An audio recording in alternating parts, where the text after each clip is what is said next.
Hey guys, Chris and Tyler here from Art and Soul for your Tuesday tip. Kind of mixing the Tuesday tip idea up a little bit here. I want to introduce one of our new paintings here. This is a painting I just did this morning, as a matter of fact, and I think we're going to call it Variegated Venison. Right? I think you can understand why.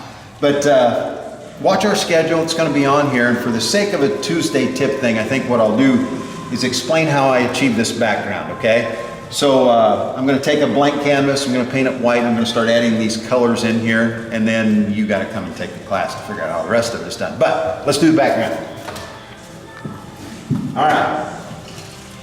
Plain canvas, big fat brush, white paint, lots of it. All right, this is where we start. We want this really wet, so about every other time I go for paint, I'm going to go for water. And because the background is those variegated colors that we talked about, and you notice those streaks of color that were in there were all vertical, okay? So for that reason, this white paint I'm putting on there, vertical strokes, all right? We want everything on this background to be vertical. Gobs of white paint. Don't forget, acrylic paint is a medium where in most paintings, not all paintings, in most paintings, the more paint you use, the better you're going to like your painting, okay? Gobs of paint. Not a gob like that. We don't like that. I think that was gold leaf from another class. All right.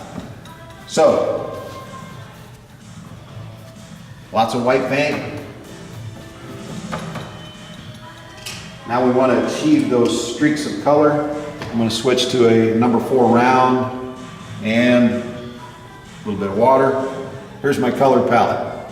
You can use anything, right? And we'll do that in class, but I'm just going to start with some of these colors wiggling down through here in this wet white paint, okay?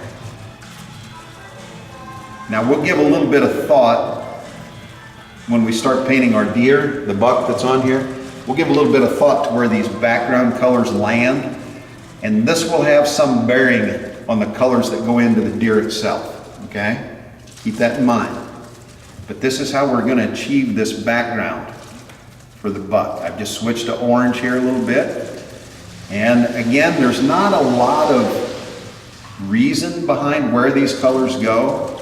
It's more the application of these hard vertical lines than anything, okay? Switch to a little magenta. It's not pink, it's magenta.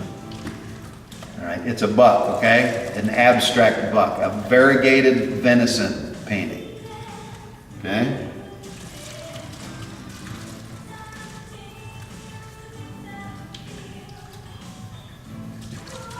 Guys, I know it's not deer season, but come in here and paint this thing, you'll think it is. Keep these colors soft, and you can see I'm blending my colors into that wet white. That's why I want that white paint so wet to begin with, okay? So I can soften these edges. Nowhere on here do you see a hard line of color, okay? And if I do get too vivid a color on here, I can always add more white paint.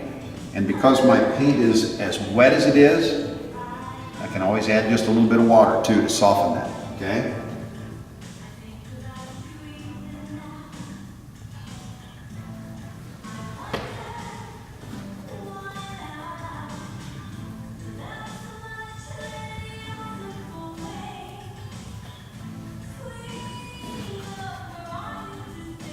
Now when you come and do this in a class, we'd probably spend 20 or 25 minutes on a background like this, okay? I'm going to leave this area down here somewhat bright.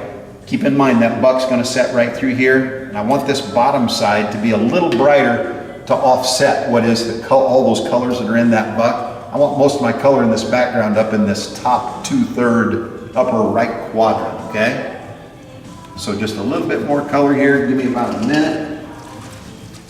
And we'll have another Tuesday tip in the book for our new painting, Variegated Venison. I'm getting hungry thinking about it.